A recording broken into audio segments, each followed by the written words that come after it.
Les damos la más cordial bienvenida a Diálogos sobre Hidalgo y sus libros. En esta ocasión vamos a hablar de Mezquitlán. Nos vamos a basar, el maestro Francisco Peña Neri y yo, en un libro que se llama Caciques Mezcos, la élite indígena de Mezquitlán, 1708 a 1744. El libro lo escribe Leopoldo Martínez Ábalos y lo edita Elementum de Pachuca en este mismo año de 2021. Fíjense que en años recientes, la visión más fina de los indígenas durante la colonia, con sus propias diferenciaciones sociales, se ha vuelto tema de investigación tanto sobre mujeres como hombres de las élites indígenas. Las fuentes, como por ejemplo los testamentos, vamos a ver que aquí juegan un papel muy importante, pero también las pinturas. Hay un libro maravilloso de Elisa Vargas Lugo en el que muestra a indígenas en distintas situaciones sociales, son muy interesantes al respecto. Estos indígenas principales, herederos de la nobleza prehispánica, tenían apellidos españoles, generalmente tomados de algún padrino español, mientras que los indios tributarios, digamos, el común de los indígenas de las comunidades, se conocía solamente por un nombre de pila. Los indios principales tenían una función de control de la población y de cobro de tributo, es decir, eran utilizados en ese sentido por la administración colonial.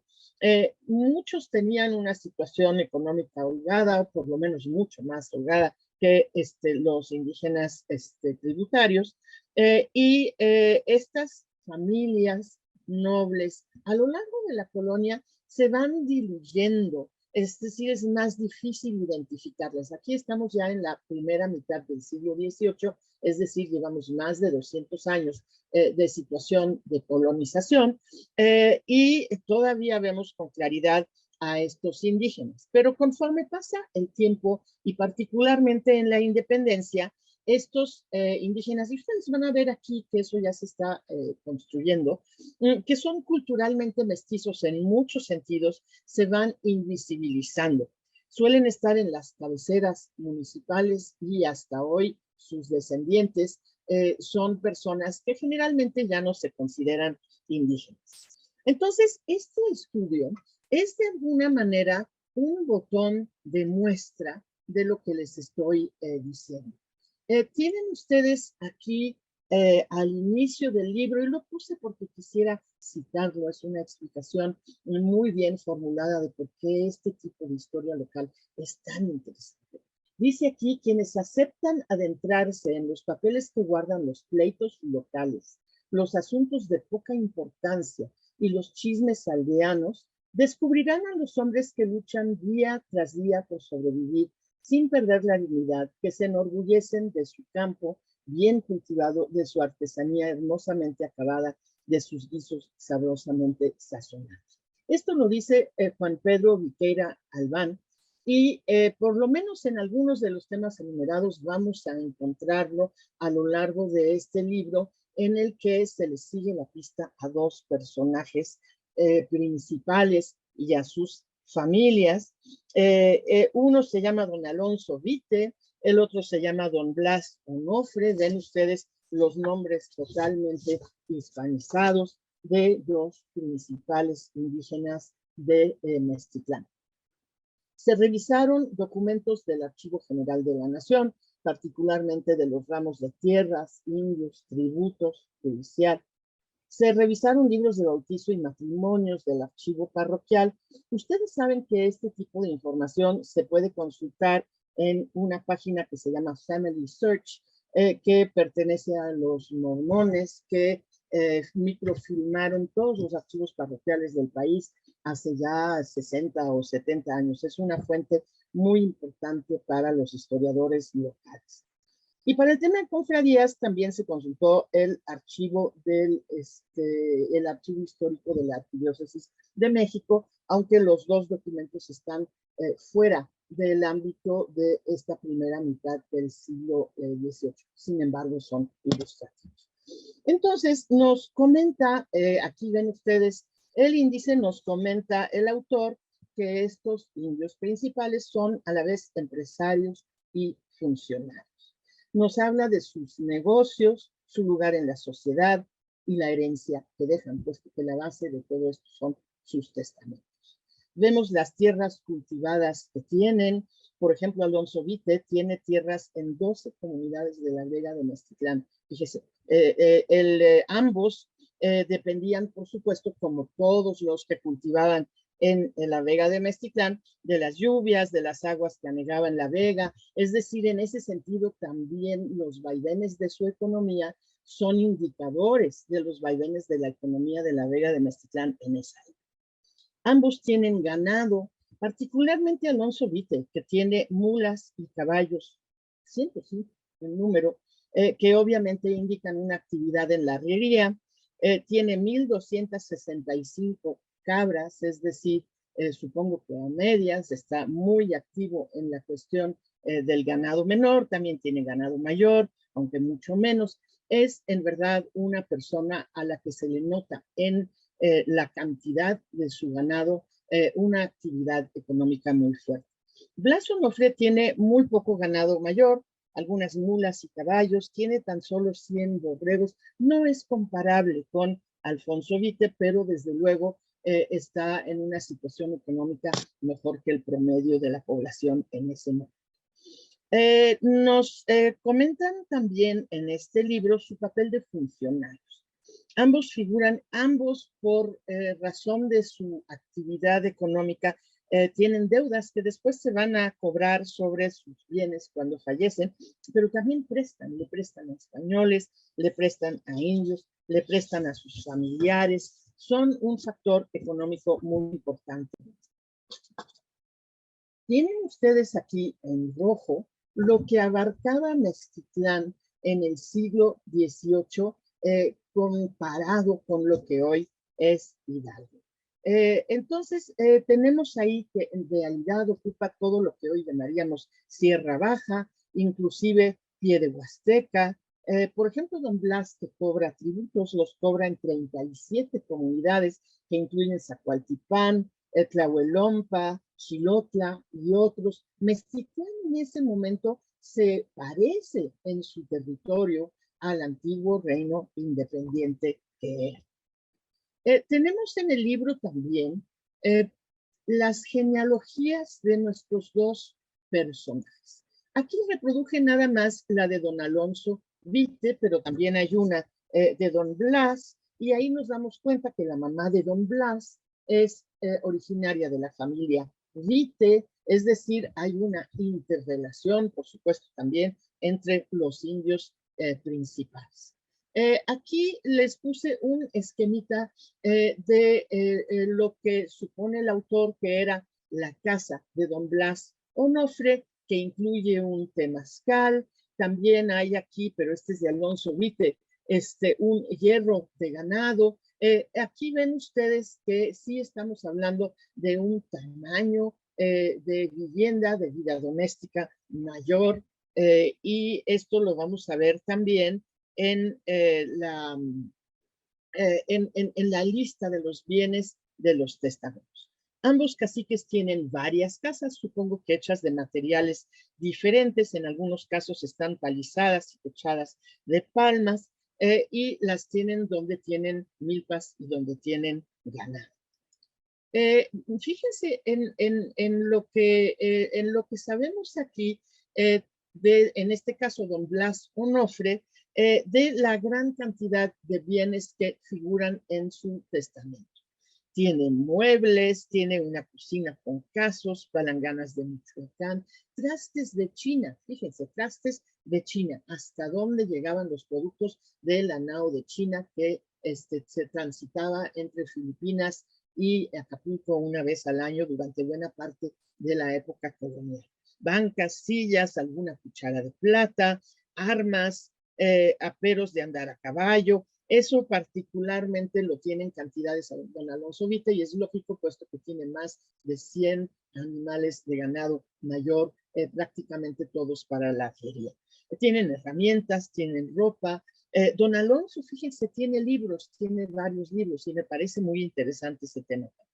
Hay uno que se llama Luz de Verdades Católicas, hay otro que se llama Sermones de Adviento, y luego dice aquí 3 libros mexicanos y eso me da tanta curiosidad, pero pues no sabemos más. Contamos con los testamentos de ambos personajes. Están paleografiados in extenso en este libro y también tenemos la petición de doña Juana Bautista, viuda de Blas Onofre, respecto del cobro de deudas que dice ella que él no tuvo sobre sus bienes, es decir, está defendiendo la herencia de don Blas para ella y para sus hijos. Aquí tenemos el inicio de esa petición de doña Juana. Les comento que don Alonso Vite hizo su testamento en 1737, lo firma personalmente, don Onofre ante alcalde mayor, los dos ante el alcalde mayor de Meztitlán, don Blas Onofre en 1743, pero de hecho es ajuste a un testamento anterior. Es decir, por lo menos en el caso de don Blas vemos la inquietud de tener en orden el tema de su sucesión en momentos en los que no tenía ninguna razón de pensar que iba a fallecer, si simplemente estaban poniendo en orden sus cosas. En el caso de don Blas Onofre menciona un intérprete, aunque yo creo que seguramente hablaba español. En el caso de Alonso Vite no figura intérprete, es decir, se ve que eso se dio enteramente en español. Una de las cosas muy bonitas de este libro es que nos habla de los indios principales en su manera de vestir, su manera de actuar y finalmente en todo lo que tienen de españoles o de estatus, imitando la ropa de los españoles, etc. Y lo que utiliza el autor son imágenes que están en este libro tan bonito de Elisa Vargas Lugo que les comenté. Aquí se los estoy poniendo a color, en el libro están en blanco y negro, hay que ir a buscarlos en el libro de Elena Vargas Lugo, pero aquí ya aprecian ustedes a personas que, salvo por el color de su tez, están vestidas totalmente como españoles del siglo XVIII, terminando el siglo XVIII, empezando el siglo XIX. Son de Puebla, pero lo pueden ustedes imaginar de la misma manera. Otro tema que toca muy ampliamente el autor y es que es de analizarse, porque en la lista de objetos que están en los testamentos de estas dos personas está llena de lienzos de pintura, de esculturas religiosas. Es impresionante, pareciera que es un inventario más de una iglesia que de una casa particular. Y entonces aquí tenemos también imágenes de indios donantes, es decir, cuando un indígena o un español, cualquier persona, donaba, es decir, pagaba por un cuadro en una iglesia, se retrataban en una orilla del cuadro como para indicar que habían costeado ese trabajo artístico. Entonces, aquí tenemos estas dos imágenes para mostrar. Hay un subcapítulo que se llama Élites devotas y en efecto aquí tienen otra ilustración que no es ni de don Blas ni de don Alonso, pero que nos dice bien lo que queremos mostrar. Es muy impresionante a qué grado estos dos hombres están rodeados de objetos de devoción. La portada de un libro, que igual tristemente no es el que tenía don Alonso, pero nos da una idea. Y finalmente tenemos entonces, además de estas descripciones, que por cierto incluyen un relicario de oro, 3 de plata, un rosario de plata, crucifijos de plata y de madera, si en realidad es un patrimonio artístico religioso muy importante. Tenemos entonces la enumeración de todas esas cosas y Con esto se redondea la idea de la vida de estos dos indígenas de la élite mexicana de la primera mitad del siglo XVIII. Tienen ustedes aquí al autor, un joven historiador muy sensible, muy dotado, que nos está dando un trabajo realmente extraordinario, que no solo nos habla de Meztitlán, nos habla en general de la élite indígena de la región y más allá de la región. Su tesis de licenciatura recibió una mención honorífica del premio Francisco Javier Clavijero de Lina, y yo creo que su trabajo, que actualmente ya es de nivel doctoral, pues es muy prometedor. Entonces, finalmente, este libro que nos aporta. Quisiera yo poner algunos énfasis, pero yo creo que a la luz de lo que nos va a decir ahorita Francisco Peña Meri, que conoce Meztitlán mucho mejor que yo, vamos a poder ver esto mismo inserto en la realidad de Meztitlán.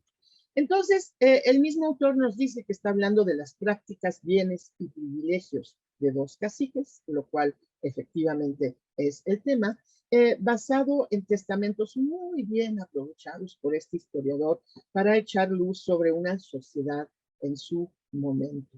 Son indios principales que se asemejan en mucho a los españoles de su época, visten como ellos, tratan con ellos, hablan español, escriben, utilizan implementos que otros indígenas no tienen. Por ejemplo, tienen yuntas cuando el común de los mortales tiene que labrar con una coa, tienen mulas para la arriería, cuando otros cargan las cosas en un huacal en su propio lomo.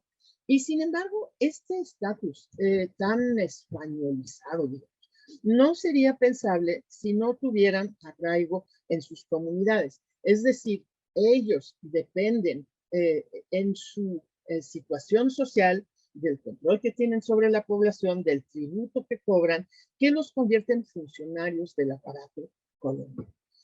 Nos dice el autor que el acercamiento es a escala regional y doméstica, y en efecto, porque lo que aprendemos de la situación económica, de la tarea, digamos, de funcionarios públicos de estos dos personajes, va de la par, porque un testamento es así, con aspectos mucho más personales del interior de sus casas, es decir, de su vida doméstica. Me parece un libro extraordinario, me parece un libro muy simpático, además, por esa cercanía que nos da con los personajes. Muchas gracias, doctora. Pues antes que nada, les saludo con mucho afecto. Gracias por esta posibilidad de platicar sobre este libro. La verdad, a mí que me gusta mucho leer, me encontré, como usted bien lo comenta, con un libro muy ameno, muy ligero y bastante simpático, la verdad, porque la verdad nos obliga a muchas cosas, en el buen sentido de la palabra obligación.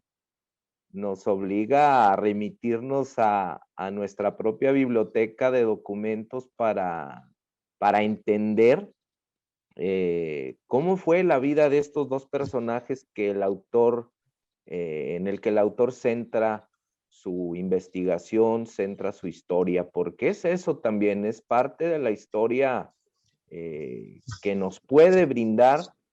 Pareciera, la verdad, un documento intrascendente, bueno, pues una lista de bienes que se conoce como testamento, pero la verdad es tan interesante darnos cuenta de cómo esos objetos, de cómo estos personajes lograron desarrollarse en esta sociedad de Meztitlán de ese tiempo del siglo XVIII,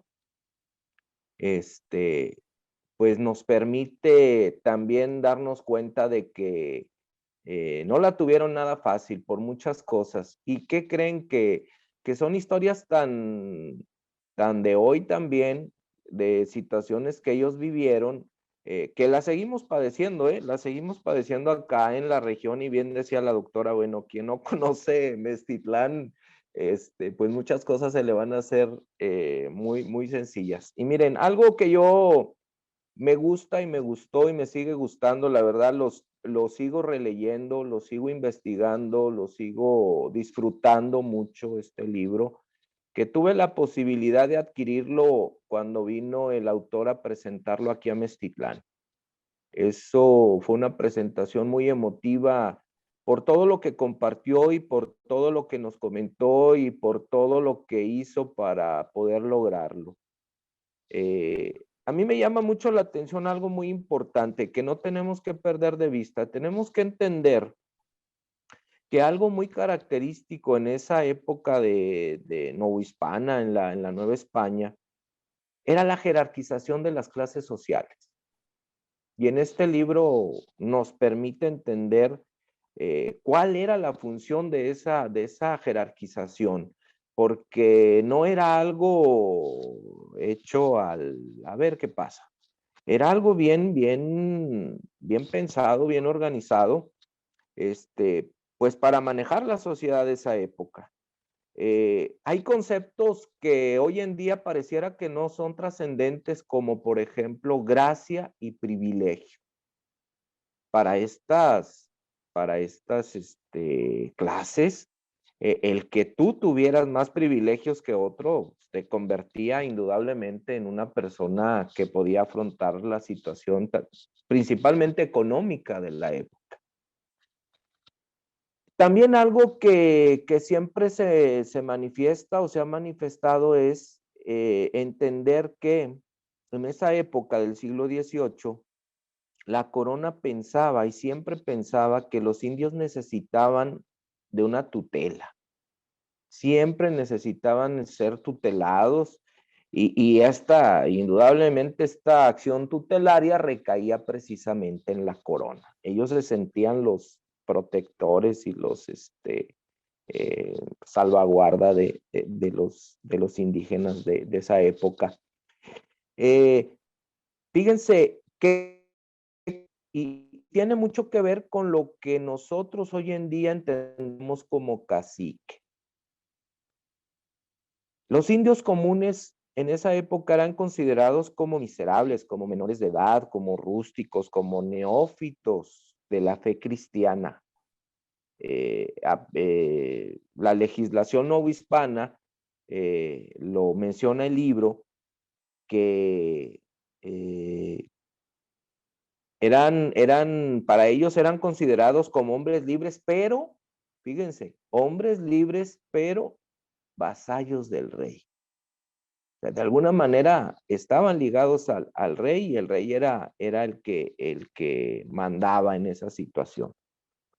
Y a estas personas se les nombraba nobles o caciques. Y hay que entender, desde el título del libro hay que entender que cacique era un título de nobleza, no como hoy lo utilizamos. Hoy cuando escuchamos la palabra cacique, nos remitimos incluso hasta de manera peyorativa, nos remitimos a un ser despreciable, a un ser abusivo, a un ser que quiere tener todo y que hace todo por tener, sobre todo, riqueza. Y nos damos cuenta en el libro y en la historia que nos narra el autor en su investigación, que la verdad, el libro nos va a permitir adentrarnos de manera muy descriptiva, pero bastante descriptiva en la vida de dos caciques, habitantes de la jurisdicción de Meztitlán, considerada en ese entonces como cabecera administrativa y de doctrina en el siglo XVIII. Y remarco la palabra y de doctrina porque tenía mucho y tiene mucho que ver, y todo, cuando vayamos avanzando en la lectura, nos vamos a dar cuenta el por qué estas dos personas, estos dos caciques, tenían tantos objetos de devoción, como ya bien lo comentó la doctora. Porque tiene que ver con esa parte en el que la mayor actividad religiosa que se desarrolló aquí en la región de Meztitlán precisamente fue casi 200 años antes de que sucediera la vida que estamos comentando de estos caciques. Fue hacia 1536, 1572 que se dio la situación más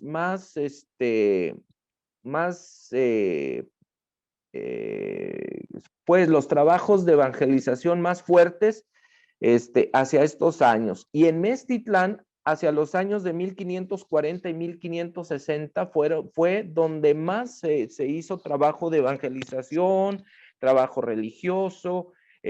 A Meztitlán lo declaran priorato hacia 1541. Se consolida la construcción más significativa de la Orden de los Agustinos aquí en Meztitlán, que es el Convento de los Santos Reyes. Y tiene que ver con lo que ya les comenté, que fíjense que cómo las cabeceras prehispánicas se fueron transformando en cabeceras doctrina. Y ahí entraban también la figura de los caciques, porque eran personas que utilizaban esta parte de la fe para realizar muchas de las cosas que realizaban en cuanto a tener objetos de devoción, como ya se los comenté.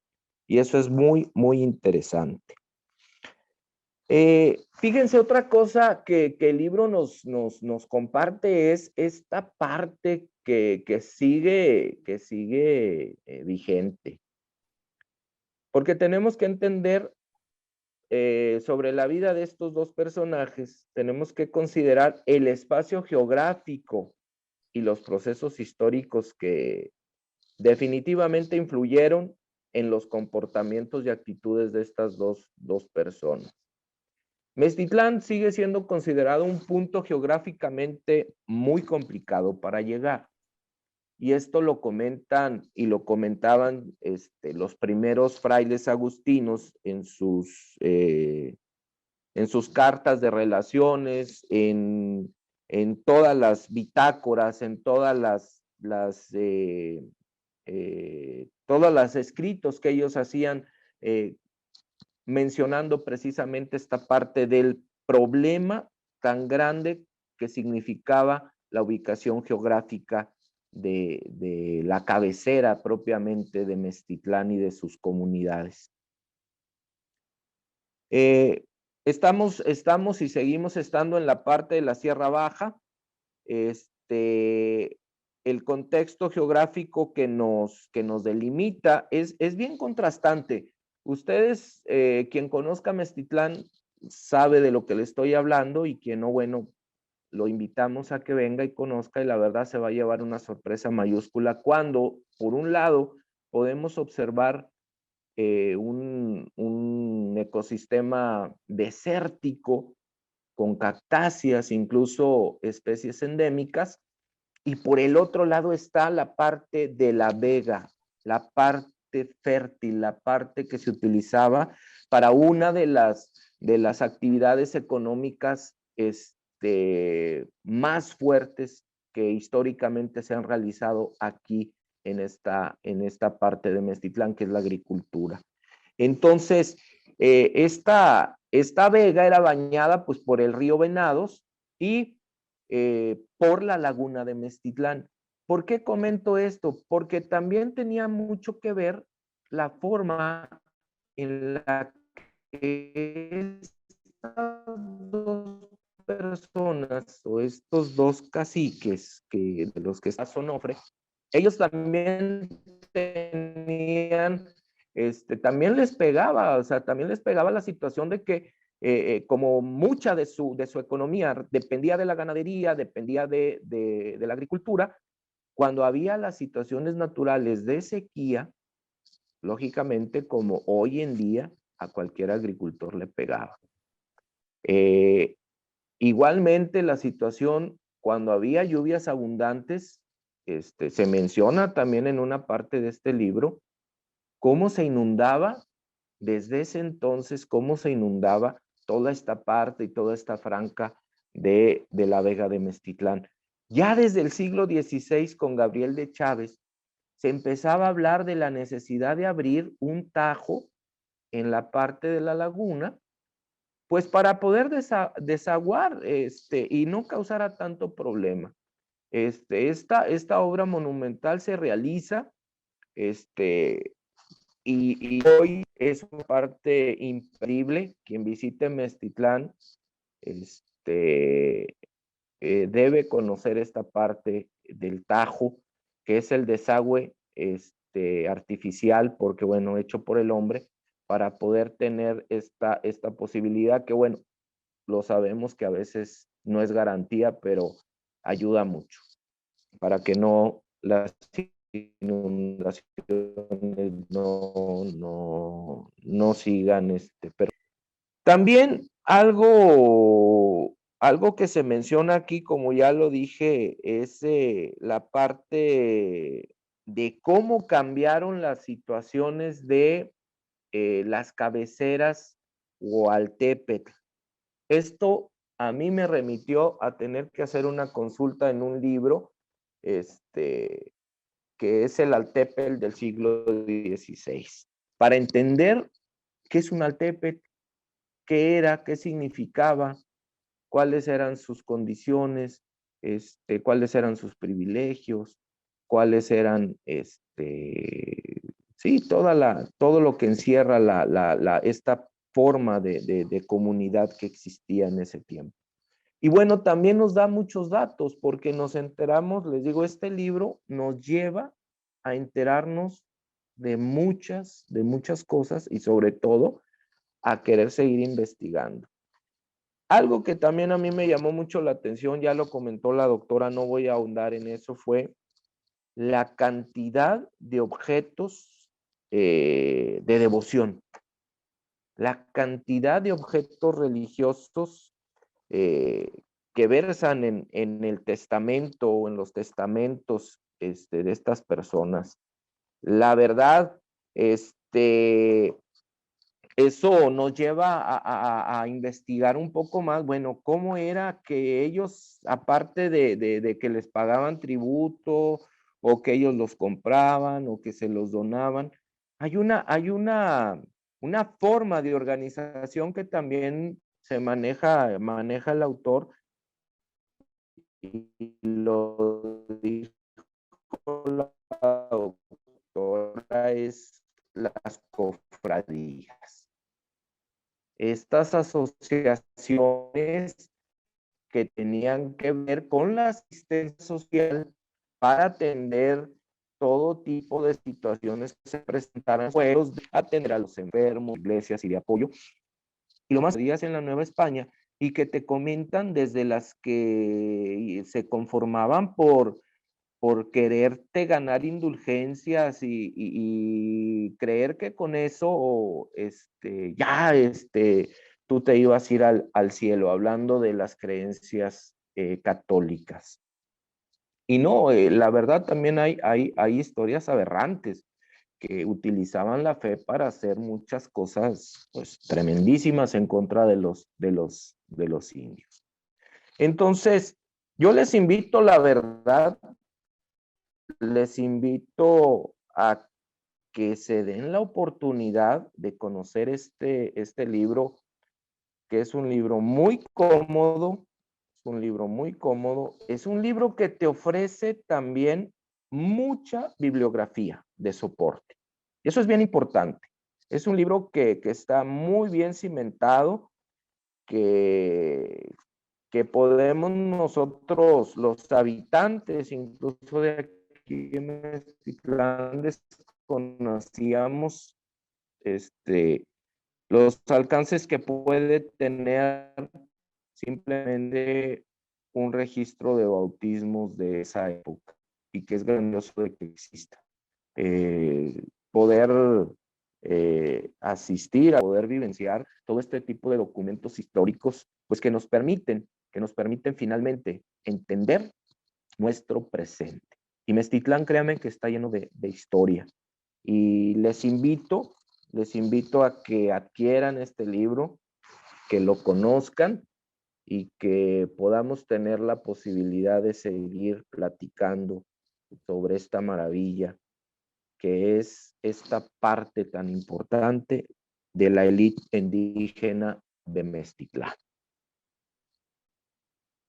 Así es, maestro. En efecto, a mí también me produjo ese entusiasmo la lectura de este libro. Yo vi reivindicada mi convicción de que la historia local, los hechos humanos de personajes específicos en su contexto, nos ayudan a adentrarnos en el ambiente de una época, nos ayudan a entender las líneas mayores, digamos, de la evolución histórica de una región, concretizándolas.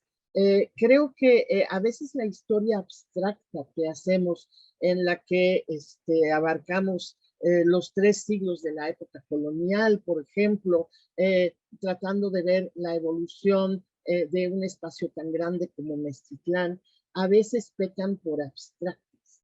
Es decir, al historiador le apasionan y al resto del público como que le cuesta trabajo ver la humanidad, a las personas, las situaciones reales detrás de esa historia más abstracta. Y creo que por eso se complementan también un libro como este con otros libros que tienen otro tipo de abordaje, digamos, más desde arriba, un vuelo de pájaro mucho más amplio. Se necesitan los dos. Aquí el hecho de ver a 2 personas, de ver qué es lo que llamaba la atención en lo que hay en su hogar, unos implementos de cocina que ni se nos ocurriría poner en un testamento hoy en día, pero que aquí están y nos dan cuenta de lo que es valioso, nos dan cuenta de la interconexión. Por ejemplo, esto de la vajilla de China, o aquí las 2 cajas de Michoacán, pero en otra lista están 3 palanganas de Michoacán. Es decir, esos objetos que también hoy apreciamos porque son un arte tradicional de otra región que nos trajeron o que nos traemos y que nos parecen hermosos, pues a ellos también les parecieron hermosos y les parecieron valiosos. Eso me parece a mí que los acerca mucho más a nuestras personas, ¿no? Ahora, también es cierto que al mismo tiempo la historia de estas 2 personas, su quehacer económico, no se puede entender sin las otras obras históricas.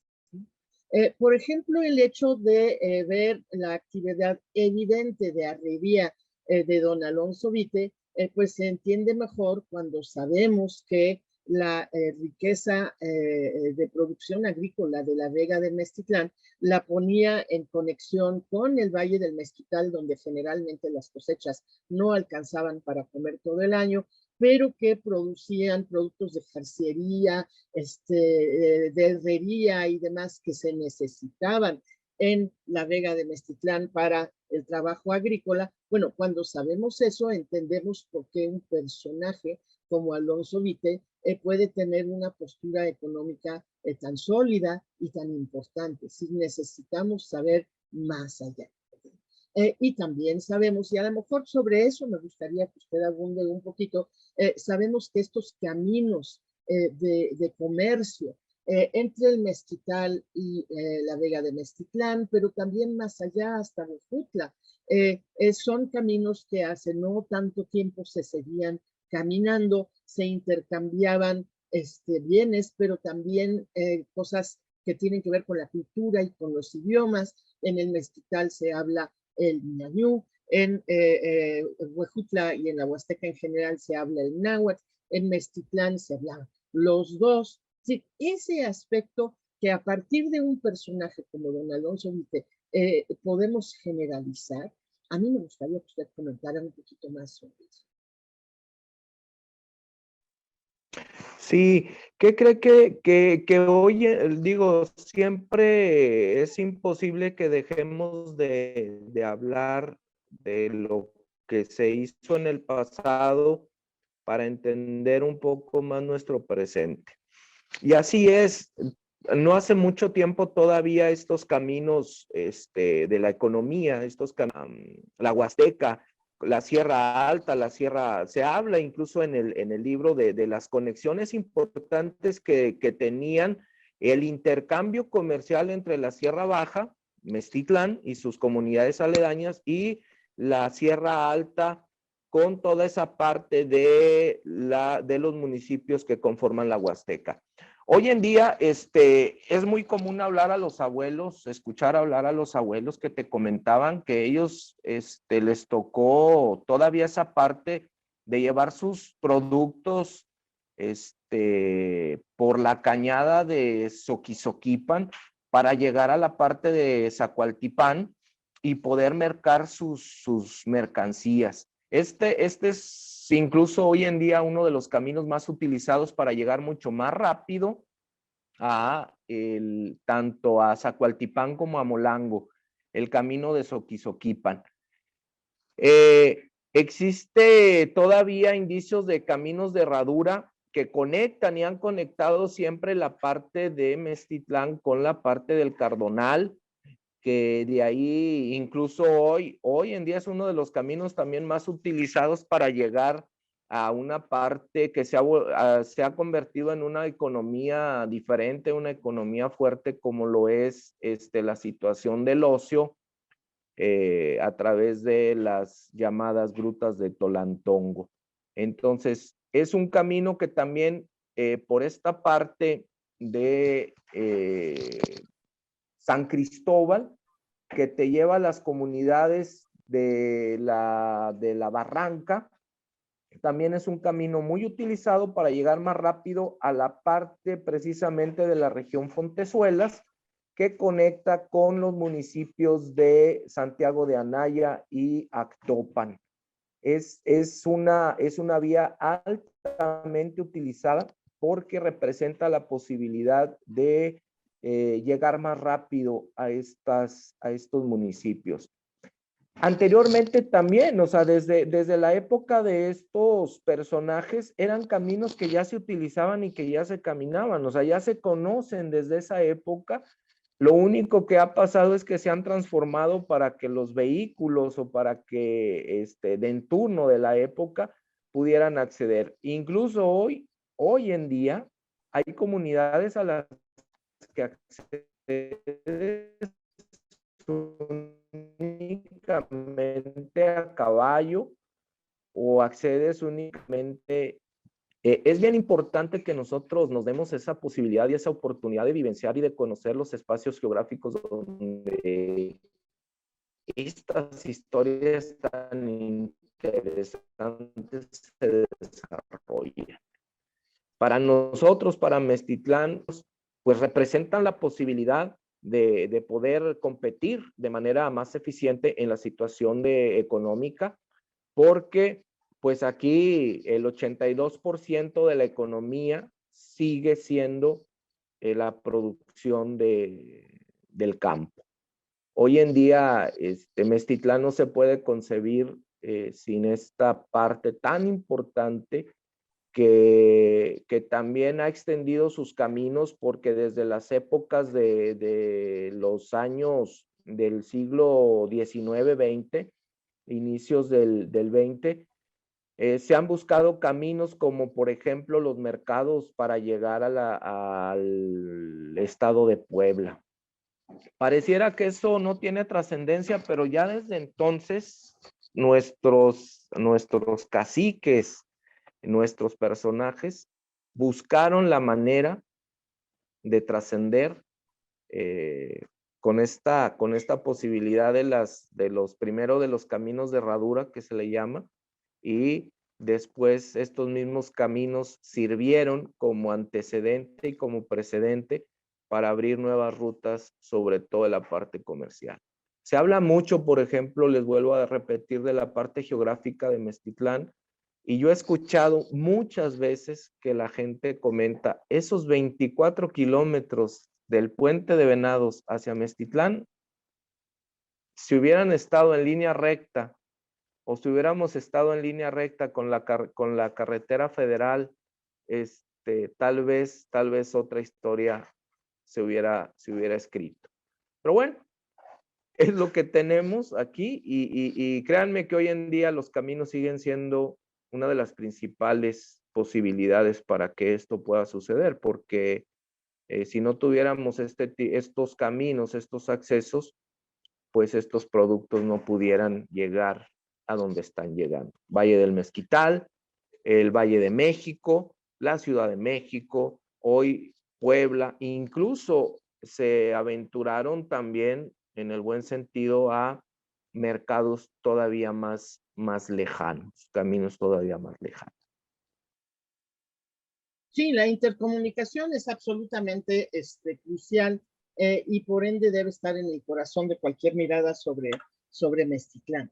Y creo yo que, bueno, se debe a dos cosas. Una, y lo vemos en el mapa, es que Meztitlán, incluso Meztitlán hoy, que es mucho más pequeño, porque, pues bueno, muchas de sus partes hoy son municipios independientes, Meztitlán está en el centro de Hidalgo, por donde quieran ustedes pintar una diagonal, está en el centro de Hidalgo. Y su producción en la Vega de Meztitlán también es de las más fructíferas de todo el estado, si no es del país. Entonces, el hecho de querer acceder a esa riqueza en términos estrictamente alimentarios, los demás que están alrededor en otro tipo de situación, y el hecho de su ubicación central hace que sin duda alguna muchos de estos caminos de herrería antes de ser eso, pues eran caminos prehispánicos.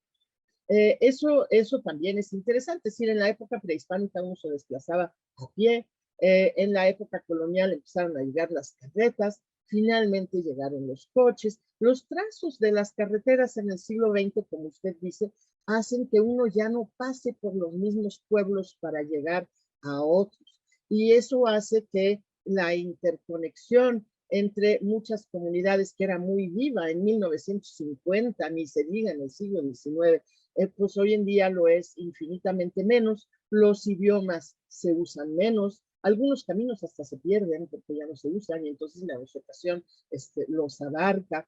Y creo que hay otro tema que hace o que debiéramos de considerar. Es decir, hoy en día nos subimos a un coche y desde el punto de salida hasta el punto de la meta, no hablamos con nadie en el camino. A lo mejor nos paramos para hacer alguna escala técnica. Antes eso no era así. A lo largo del camino uno se encontraba con los otros todo el tiempo y uno se daba cuenta, por ejemplo, de los cambios de temperatura. Hoy cerramos las ventanas del coche, ponemos clima si lo tenemos y cuando nos bajamos en la Huasteca nos llega el calor así de repente porque no lo fuimos aprendiendo conforme fuimos caminando. Y en ese sentido, bueno, lo digo un poco como una invitación a recorrer el estado de manera más lenta cuando tenemos la posibilidad para conocerlo mejor.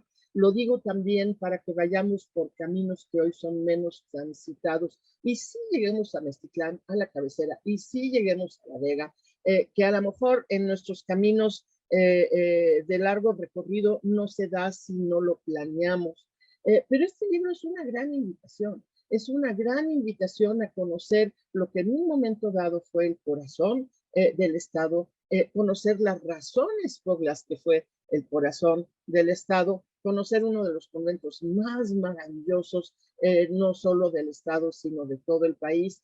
Meztitlán, a través de lo que se cuenta en este libro, surge como un lugar estratégico, surge como un lugar lleno de cultura, esta devoción, obviamente que también tenía un factor de control, estoy de acuerdo, pero produjo obras de arte sacro maravillosas. Todo eso está en Meztitlán y todo eso lo vamos adivinando conforme leemos un libro sobre dos personajes del siglo XVIII.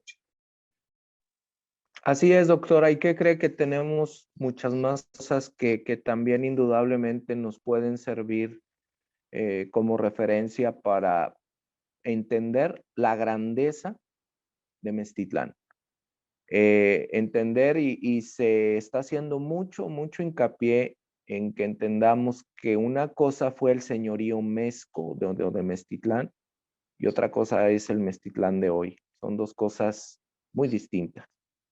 Pero la verdad, conservamos la grandeza del señorío conservamos mucha de la idea de querer seguir trascendiendo a través, como usted bien ya lo comentó, a través de la historia, que esto es importantísimo, importantísimo que nuestros jóvenes, que la misma gente entienda que es importante conocer nuestra historia, y lo vuelvo a repetir y hacer énfasis para comprender nuestros presentes. Tenemos una parte ya como reserva, que es una riqueza natural. Tenemos la ruta de las pinturas rupestres, que también es un vestigio interesantísimo para entender lo que usted bien decía, el conocernos, el entender por qué en Meztitlán se habla ñañú, se habla otomí, se habla náhuatl. Entonces, entender toda esa parte de por qué hay comunidades donde se siguen preservando los genes y los jóvenes siguen naciendo con ojos de color, o hay comunidades donde hay mucha gente de piel blanca, con ojos verdes, todo tiene que ver con la historia. Entonces, coincido totalmente con usted. Tenemos que conocer Hidalgo, pero les invitamos a que conozcan Meztitlán. De verdad que no se van a arrepentir de toda la maravilla que ustedes van a encontrar aquí en este lugar, y de todo tipo: arqueología, arte sacro, monumentos históricos. Tenemos la fortuna de contar todavía con 3 monumentos históricos en pie, que es el ex convento de la comunidad, el convento de los Santos Reyes y el Cabildo Indígena, interesantísimo de estudio, conocido como la Tercena. Entonces, de verdad, la invitación está hecha, y qué bien, la verdad, que sea a través de un libro que nos permita seguir redescubriéndonos. Eso es lo más maravilloso. Muchas gracias, maestro. Pues con esta invitación cerraríamos nuestra emisión de hoy. Es una invitación a conocer Meztitlán, es una invitación a leer un libro. Si todavía no son personas que les gusta la historia, yo creo que a través de este libro les va a gustar, porque lo van a sentir tan cercano a la vida de las personas. Léanlo, vayan a Meztitlán. Me parece que este 2022 puede ser un año en el que descubramos cada vez más nuestro estado a través de este tipo de invitaciones. Muchas gracias, maestro. Muchas gracias, doctora. A usted, la verdad, un abrazo, y estamos en Meztitlán con mucho gusto para recibirlos con los brazos abiertos. Muchas gracias.